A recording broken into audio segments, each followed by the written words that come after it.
Au Mali, l'ambassade des États-Unis demande à ses ressortissants de quitter immédiatement le pays en raison d'une situation sécuritaire sévèrement détériorée. L'ambassade américaine à Bamako. La capitale malienne est à l'arrêt. Les stations sont fermées, les écoles suspendues, les prix qui explosent, comme en témoigne cette image. Le Mali vit une crise du carburant qui n'est pas seulement économique, mais aussi politique et sécuritaire. Voici pourquoi et surtout ce qui se prépare. Dans cette vidéo, nous allons découvrir comment est-ce que la crise est née, qui en est le responsable, les mesures d'urgence prises par le gouvernement malien, les scénarios possibles à venir et ce que cette crise signifie pour les Maliens.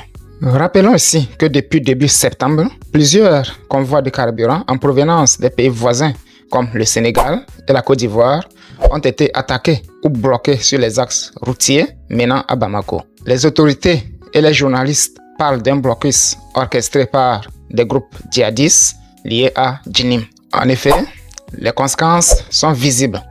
Les stocks techniques sont épuisés, les fils interminables aux pompes et la fermeture temporaire des écoles parce que le personnel ne peut pas se déplacer. Par ailleurs, le groupe Jamaat Nusrat al-Islam wal-Muslimin, en abrégé Djinim, affilié à Al-Qaïda, a revendiqué plusieurs attaques et a l'intention d'entraver les flux logistiques. Leur tactique consiste à frapper les approvisionnements pour affaiblir l'État et faire pression. Les objectifs poursuivis par le Djinim sont entre autres affaiblir la légitimité du gouvernement malien, accroître le contrôle sur des zones clés telles que les routes et les mines et instiller la peur chez les populations et les entreprises locales. Cette situation a un impact négatif sur l'économie du pays. Par conséquent, le transport public est réduit, les prix des denrées montent, les générateurs privés ne tournent plus, les coupures d'électricité locale deviennent de plus en plus fréquentes.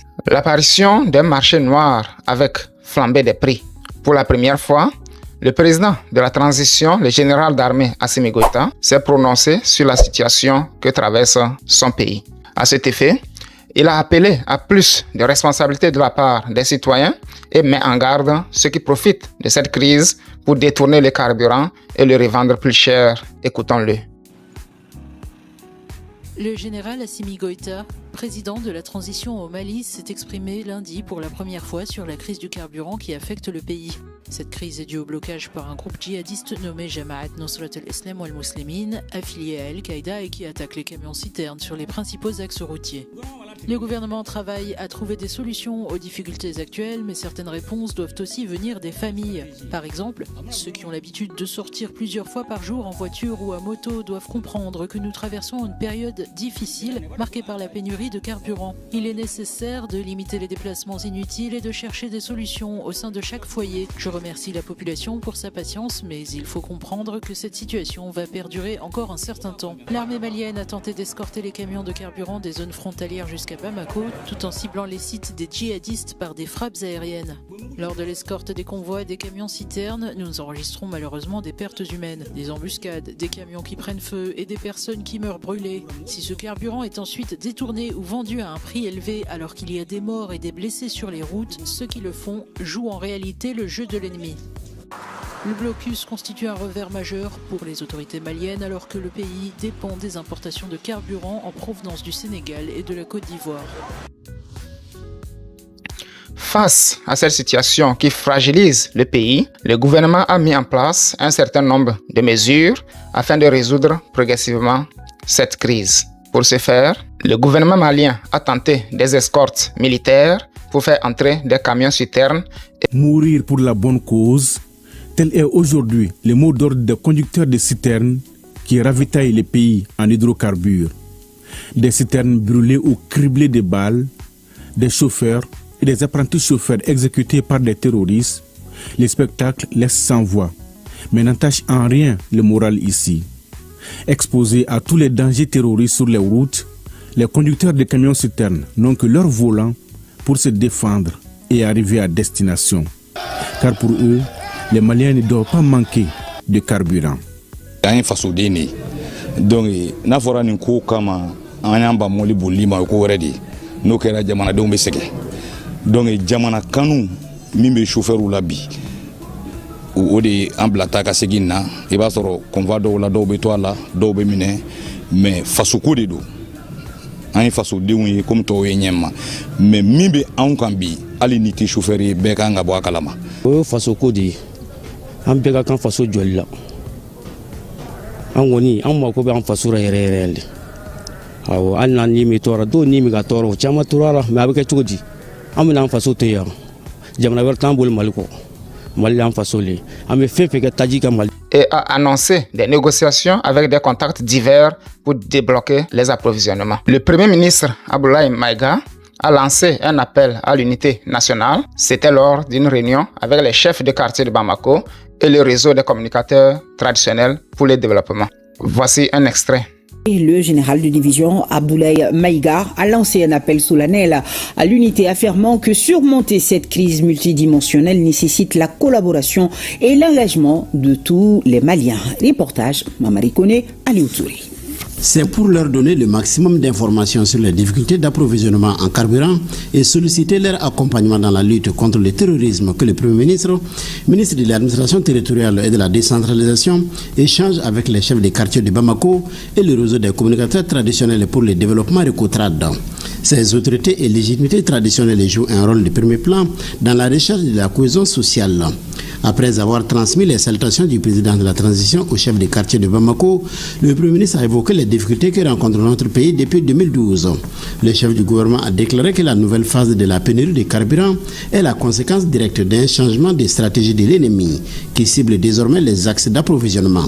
Il a aussi rendu hommage au courage et au patriotisme des forces armées maliennes et des conducteurs de citernes qui acheminent les produits malgré les risques. On l'a dit à plusieurs reprises, le terrorisme n'a rien à voir avec la religion, le terrorisme n'a rien à voir avec les conflits identitaires. Vraiment, ce sont des montages savamment orchestrés afin de créer la zizanie dans notre pays et nous devons faire extrêmement attention. Je pense qu'aujourd'hui, la crise du carburant est une illustration parfaite de ce que nous venons de dire. C'est lorsqu'on empêche des camions-citernes de venir dans les agglomérations, de venir dans nos villes et nos quartiers, ça n'affecte pas qu'une religion, ça n'affecte pas non plus une ethnie, ça affecte l'ensemble de la population malienne dans sa globalité. C'est la raison pour laquelle nous disons toujours que de faire attention, le terrorisme n'a rien à voir avec le fait ethnique, le terrorisme n'a rien à voir avec le fait religieux.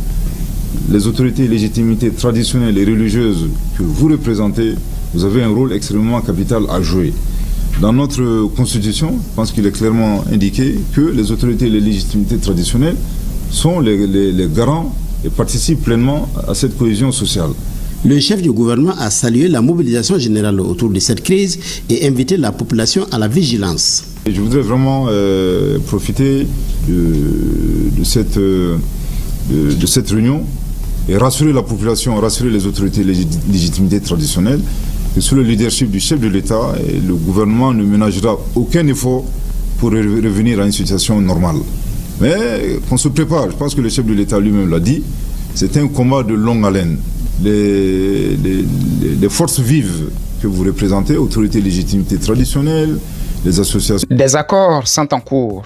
À titre d'exemple, des négociations ont été engagées avec la Russie pour des livraisons de produits pétroliers. Un contrat pour des dizaines de milliers de tonnes de produits pétroliers a été évoqué dans la presse. Ces approches visent à contourner les routes traditionnelles ou à diversifier les fournisseurs, sans oublier les mesures domestiques qui sont prises telles que le rationnement, la fermeture temporaire des écoles pour 2 semaines.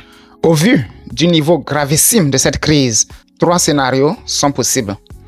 Premièrement, l'État va procéder à un déblocage partiel via sécurité renforcée, ce qui signifie que l'État va sécuriser des convois accompagnés par l'armée, ce qui peut augmenter le coût des cargaisons et cela peut aussi ralentir les activités économiques du pays.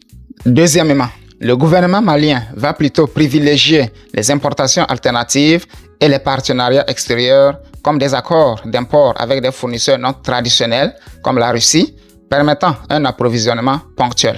Mais dans ce cas, La livraison est dépendante du délai logistique et de la reconnaissance internationale. Et enfin, troisièmement, en cas de durcissement du blocus et crise prolongée, la paralysie économique va s'aggraver, ce qui peut provoquer des pénuries prolongées, une inflation galopante, une crise humanitaire locale, une hausse du mécontentement social et l'isolement international, bien entendu. Ce scénario ouvre la porte à des pressions politiques internes fortes sur le gouvernement malien.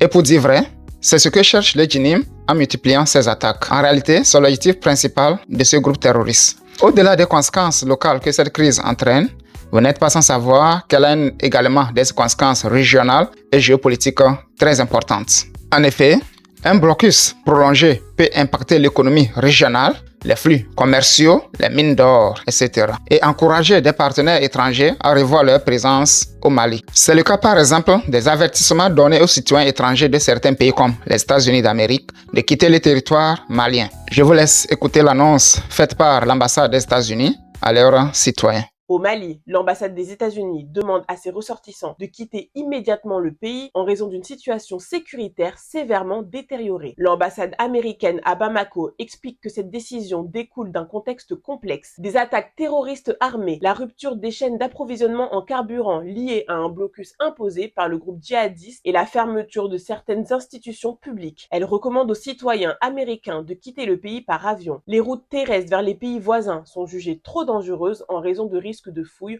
embuscades ou attaques. Parallèlement, ces blocages ont mis l'armée malienne en difficulté. Le carburant manque dans beaucoup d'endroits, les prix explosent et certains habitants quittent déjà leur ville craignant la pénurie et l'insécurité. Cette mise en garde américaine marque une étape significative. Elle reflète non seulement la détérioration de la sécurité générale, mais aussi la faible capacité pour les gouvernements étrangers d'offrir une assistance consulaire. L'ambassade explique qu'elle ne peut plus garantir de soutien pour ses ressortissants à l'extérieur de Bamako. La dépendance à des partenaires comme la Russie pour des livraisons sensibles peut renforcer l'isolement vis-à-vis d'anciens alliés et modifier l'équilibre géopolitique local. Alors, depuis quand la pénurie a-t-elle commencé chez vous? Pensez-vous que l'État peut garantir la sécurité des convois? Quels sont les besoins immédiats des familles? Selon vous, combien de temps cette crise va-t-elle encore durer? La crise du carburant au Mali est d'abord une crise de sécurité mise en œuvre par des groupes armés, mais ses répercussions touchent chaque ménage. Suivez l'actualité, soutenez la chaîne en vous abonnant et partagez cette vidéo pour faire entendre la voix des Maliens. À plus!